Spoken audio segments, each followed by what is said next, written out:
When I was starting out, I didn't know much. I didn't know what I wanted to do with my life. I didn't know what job I wanted to have. I didn't even know how I was going to pay the bills. But one thing I was sure of was that I was different than my brother and my sister. I had an elder brother and a younger sister, and looking at them, I knew I could never be like them. I knew I could never excel at math and science like my brother did. I knew I could never have the same kind of physical self-discipline that my sister had and used to become a ballet dancer. Instead, I knew that I had different strengths, different talents. And although I was confused about a whole lot of stuff, I was just sure that the world was going to wait for me until one day I would pop out of school and get to make my unique mark on the world. And I bet you feel that way. I mean, think back to when you were in school. You knew that in school there were certain subjects that you were drawn to, certain subjects that just grabbed your attention and wouldn't let it go, certain classes where time whipped by and before you even knew it, the bell had rung, and although you wouldn't have admitted it, you kind of wanted the class to happen all over again. And if you didn't like school, then maybe there were certain situations you were drawn to, or certain people you wanted to be around, or certain times when you just knew you were at your best. And you wouldn't call those strengths, not yet anyway, but even back then, you knew you had something. You knew you had something special.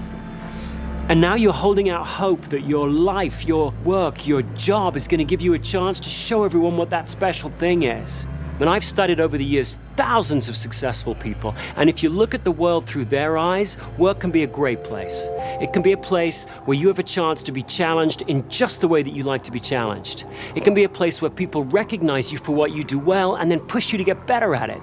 It can be a place where you get to make the kind of difference that only you can make. But I've learned something else. I've learned that only 2 out of 10 people actually get a chance to have a life like that. I've learned that only 2 out of 10 people get to play to their strengths at work most of the time. Now, the most successful people do, but only 2 out of 10 people get to experience that success. And the needle isn't moving. I do hundreds of these speeches every year to executives, and I tell them a message. I tell them how to figure out their strengths and put them to work, and they hear it, and they believe it, and they want to do it, but it's almost like they're too far down the road to do anything about it.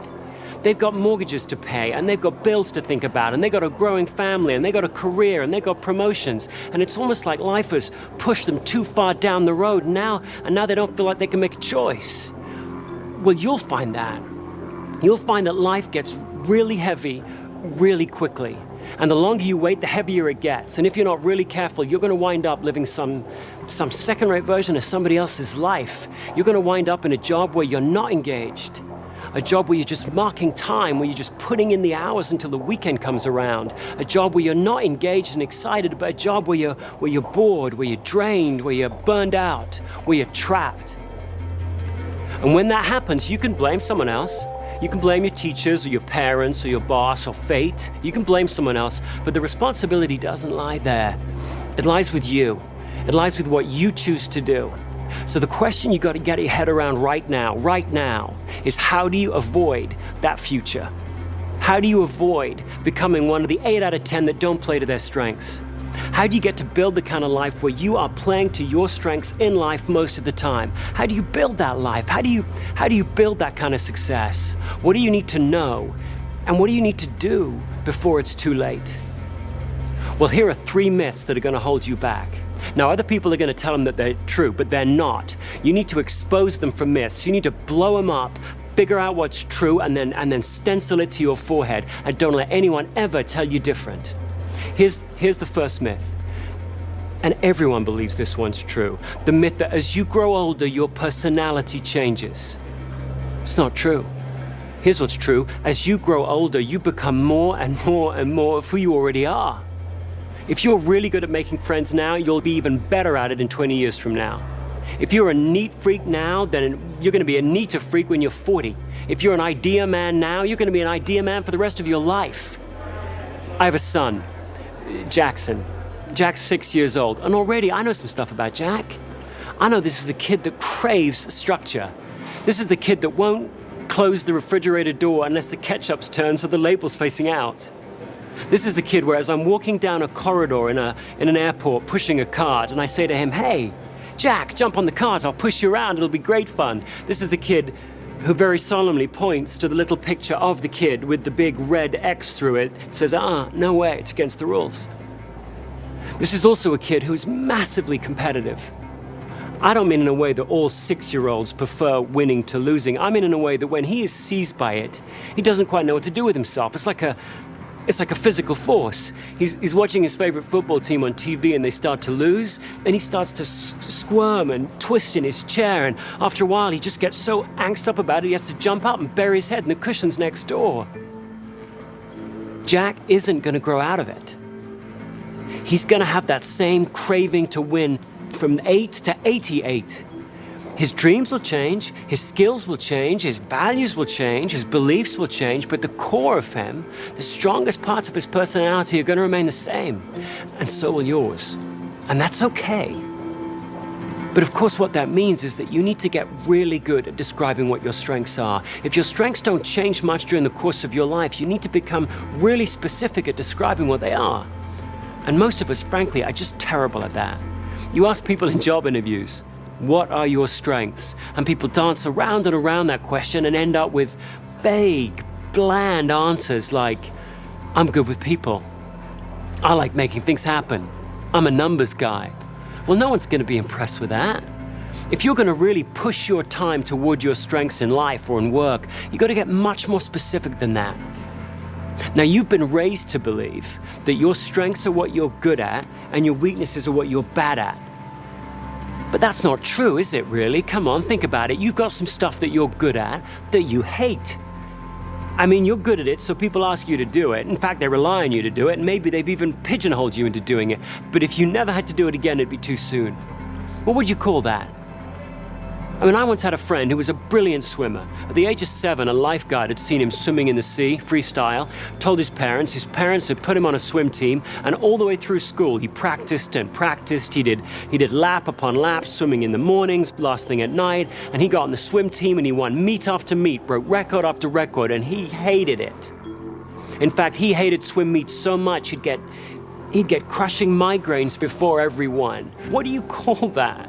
What do you call that when nature's blessed you with a ton of ability and given you no appetite at all? Where you're brilliant at something and it bores you to tears. What do you call that? Well, you call that a weakness. A weakness is any activity that leaves you weaker after you've done it. Doesn't matter how good you are at it. If it leaves you weaker after you've done it, it's a weakness. And of course, a strength is the opposite. A strength, your strengths, are those activities that leave you feeling strong. Those things that you do that make you feel strong. You need to pay incredibly close attention to how you feel before, during, and after an activity, because your feelings will give you a clue to what your strengths are. If before you do an activity, you actually find yourself looking forward to it, it's a strength.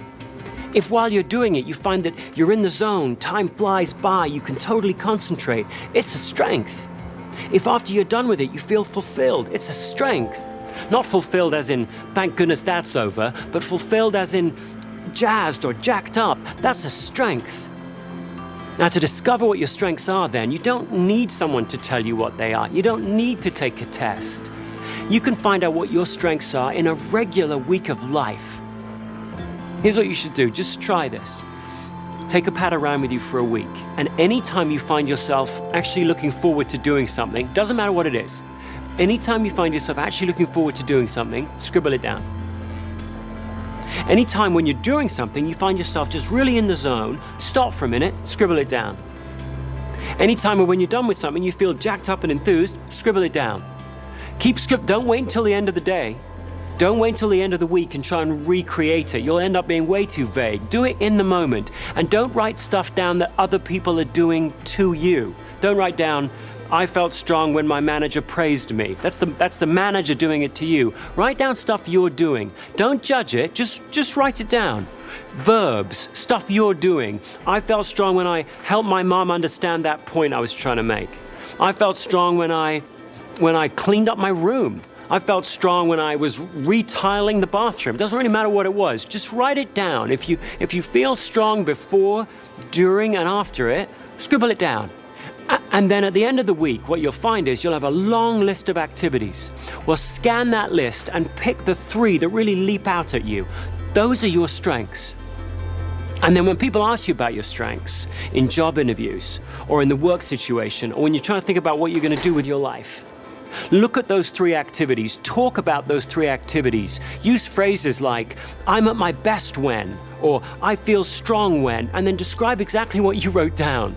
Be specific, be vivid.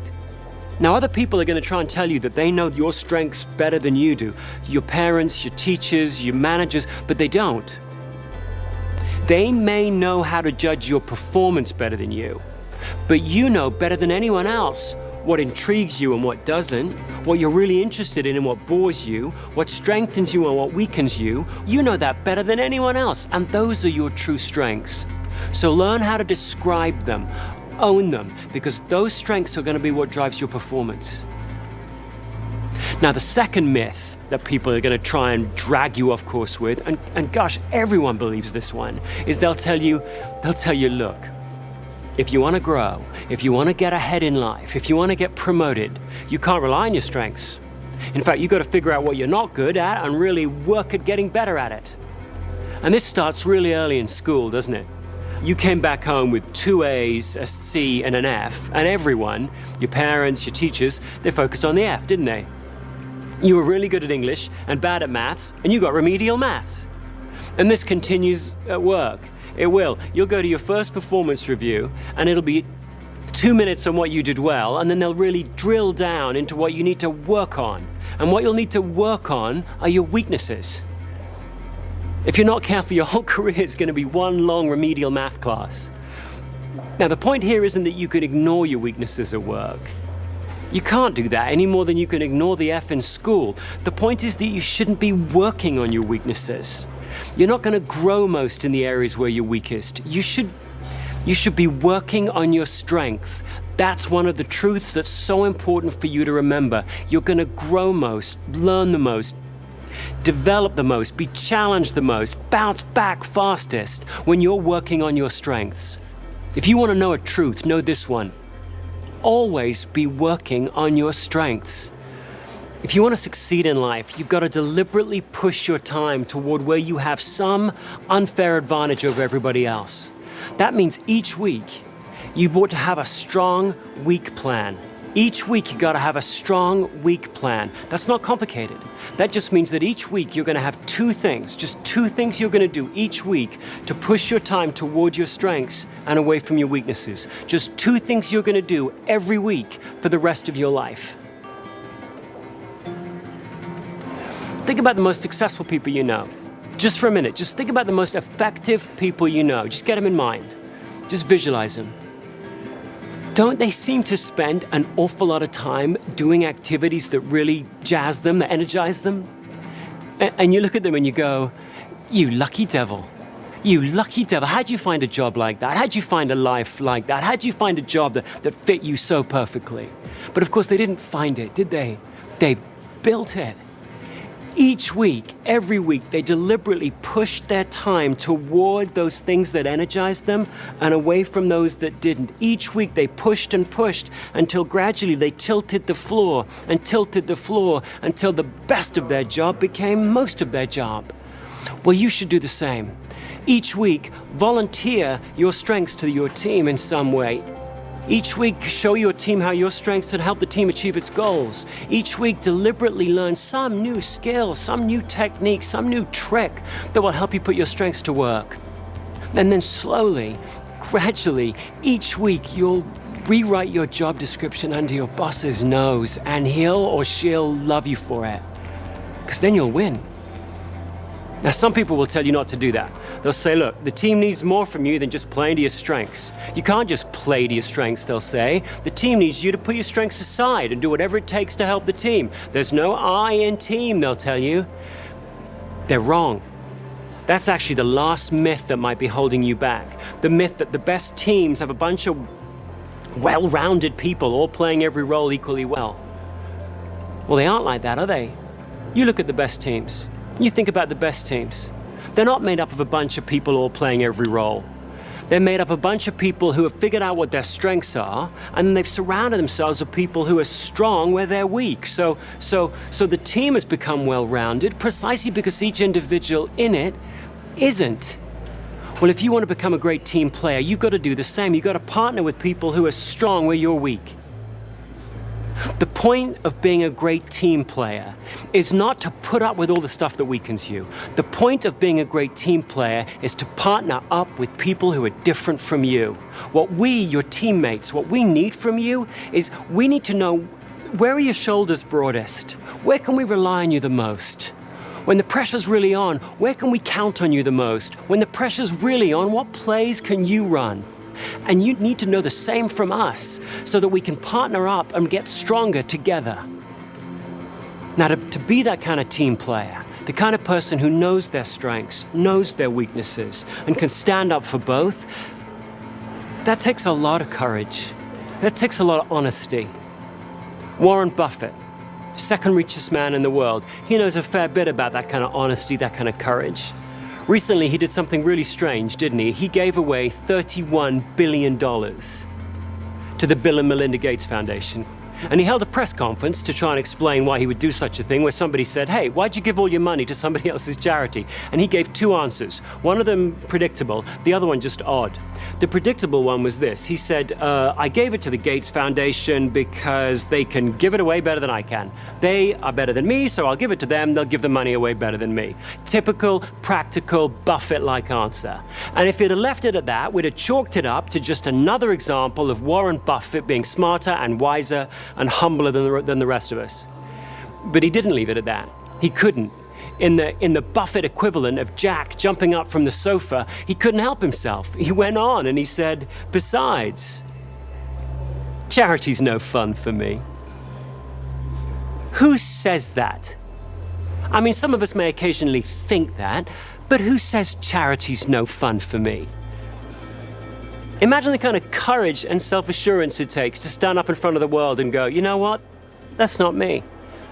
In work, that would be like you saying, you know what? I don't want to be a manager. I don't like being responsible for other people's work. When everyone's telling you that to get ahead, you should want that you should want that job, that you should want to be promoted, it takes a strong person to be able to stand up and go, you know what? That's just not me. Now, when Warren Buffett said that, he wasn't trying to hand off all the rotten jobs off to somebody else. He wasn't saying that charity is stupid work. He wasn't disrespecting the goals of charity. He was saying something much wiser, much smarter, wasn't he? He was saying, look, I so respect the goals of charity, they can't be entrusted to a guy like me. Well, if you're going to be a great team player, you've got to have that kind of courage. You've got to have that kind of honesty. You've got to be able to take a stand for your strengths and then fess up to your weaknesses. And then surround yourself with people who are strengthened by the very things that weaken you. Then, and only then, are you going to achieve the kind of success that you always knew you could achieve. Now, I'm not saying this is going to be easy. It's not going to be easy to stay on your strengths path. Not least because other people, well-meaning people like your manager or your parents or whoever, are going to try and drag you off it. You'll go back, you'll use your strengths, you'll be successful, and then people will offer you a bigger job, a better job, with more money, a nicer desk, a better view. And some of those jobs you should take, but some of them you shouldn't, because they don't allow you to play to your strengths. And if you're not really careful, you're going to wind up over-promoted in a job that you shouldn't have. Well, the only person who has to stay clear-headed enough to figure out which doors to march through and which doors to slam shut is you.